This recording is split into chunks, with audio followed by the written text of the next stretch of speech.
The fact that I would feel a certain negative way about a black man approaching me. I had to be honest with myself and ask myself the question: how did I allow my brain to be programmed to have this negative feeling towards a black man as a black woman? It's time to exhale and be motivated. Annie's Blue Couch. Yeah. Hello, everyone. To all of you, Annie's crew, welcome back to the Annie's Blue Couch. I am so happy that all of you have taken the time to sit down with me today. Now, before we get into today's conversation, I want to remind you to like, subscribe, turn on the notification bell, and do me a huge favor. Share this video with at least 2 of your friends. We are still talking about racism. Our last conversation was with my 6-year-old, Amariah. And in case you missed it, the link is down below. So you can stop here if you want, go watch that video, and then come back. But for today, we are going to talk with my 12-year-old. I want to welcome Romario to Annie's Blue Couch. There's a lot going on in our world today. A lot of things on TV, a lot of things on social media. Your dad and I, we've been talking a lot. Your Nana and I, we've been talking a lot. And I wanted to give you an opportunity to talk, to kind of give you a perspective. I think the world is hearing a lot from adults right now, and it's important to hear from a child's perspective. Before we get into questions that you might have for me, I just want to ask you a general question on racism. What does racism mean to Romario today? I feel like racism means when people treat other people bad just because of the color of their skin.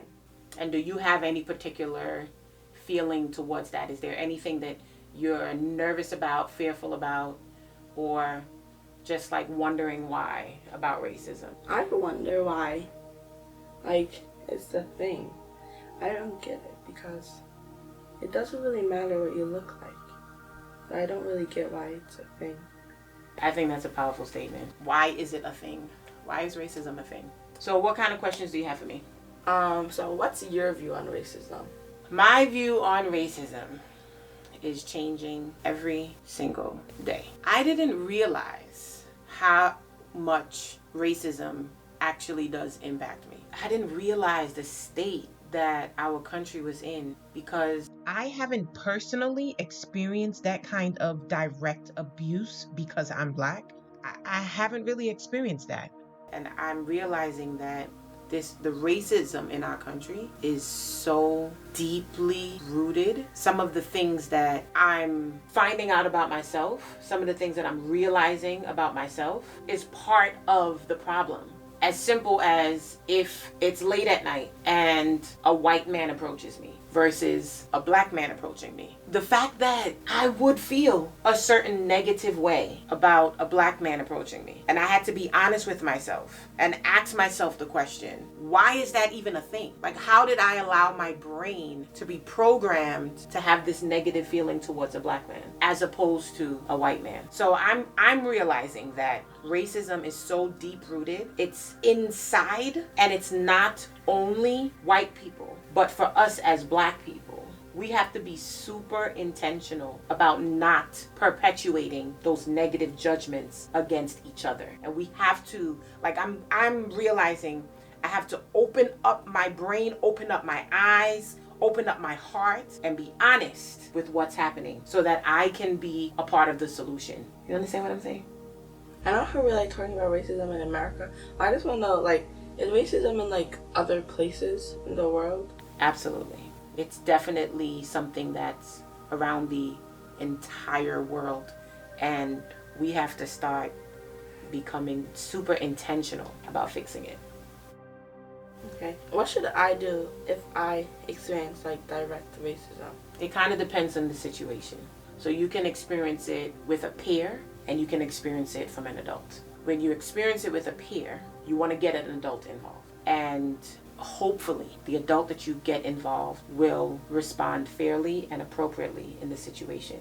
If there's a white boy or white girl that says something disrespectful to you and you feel it and you know it, that it's because you're a black boy, you want to bring that to the light. Don't sit and feel embarrassed by it if they call you a name or just whatever the experience. Do not be embarrassed by it. Do not feel like you cannot speak up about what it is that you're experiencing. Get an adult involved in the situation. If it happens at school and you get an adult involved in the situation and the adult does nothing about it, or you still feel the way that you feel, definitely make sure when you come home, you talk to me, you talk to daddy, and we'll then do our very best to make sure that we address it. Now, it can happen between you and an adult, and that's when it gets a little tricky because you don't want to cross over any lines that in general children shouldn't cross when they're dealing with an adult. So you still are going to need to get an adult involved, but you just want to be careful. Here's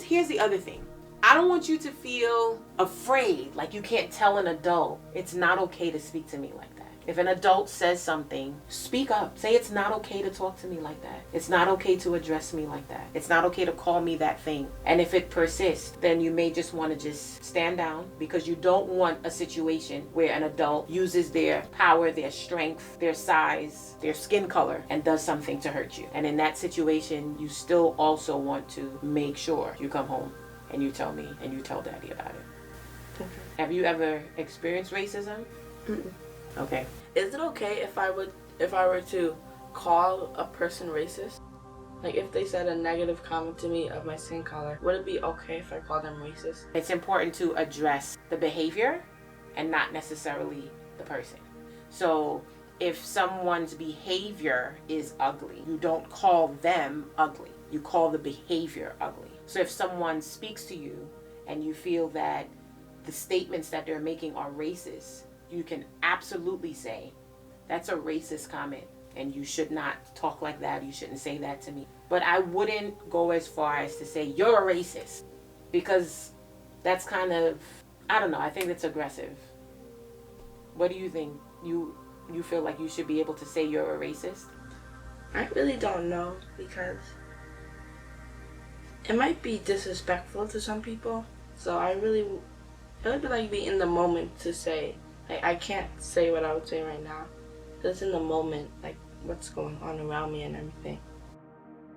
You want to always be kind. You want to always be respectful. And even when you're correcting unkind and disrespectful behavior, you want to remain kind and respectful.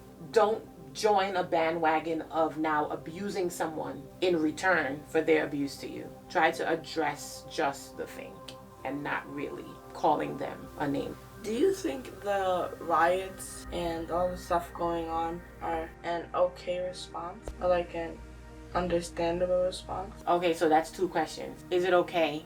It's never okay to respond in violence.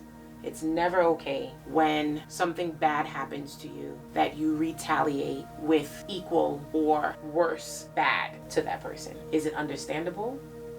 Yeah, I get it. Because think about Amy, for instance. She'll do something to you one time, you let it go. She does something to you a second time, you let it go. A third time, a fourth time, then you're screaming. Like, Amy, leave me alone. If the first time she did it, you just flew off the handle like that, mommy and daddy will be like, why are you behaving like that? Why didn't you just come to us? But if we know that this has been going on for weeks, for days, whatever it is, we kind of take that into account when we address your behavior. So it's not okay to respond violently, but it's understandable. When there's so much pressure, when there's so much pain, when there's so much anger, it's understandable that you would respond like that. When do you think that we'll be treated equal as white people? It's going to take time. It's going to take both white people and black people to kind of wake up and come together. As a black community, we have to support each other. We have to strengthen each other. We cannot allow certain narratives to be persistently spoken over our lives. We have to unite. We have to support each other. And white people have to understand that this is real. It really exists. No matter how many black friends you have, it really does exist. And with the power that you have now, have to then say, I'm going to speak up, because people aren't necessarily ready to listen to Black people. So Black people need to talk to each other, need to have those conversations with each other, need to support each other. And white people need to understand that they have power, and they need to use that power and speak up for us so that change can happen. Those are my questions. That was all your questions? Yeah. Those are some really, really good questions, Maya. I just want to make sure that I remind you that being Black is exactly who God wanted you to be. Black power. And you wear your Black, beautiful, brown skin with strength. Don't ever let anybody tell you you cannot be who you want to be. You can be anything. You're amazingly brilliant. Being Black is not a disability. Being Black is not an inferiority. It's just the color of your skin. But I don't want you to ever feel defeated or to feel less than because you're Black. You're handsome, you're smart, and you can be anything that you want to be. And I love you. I hope you all were inspired, motivated, encouraged by this conversation. If you are a Black family and you have children, have the conversation on whatever level. Just allow your kids to speak to you, to talk to you, answer their questions. Maybe you do some research with them. But let this be a time where families really come together.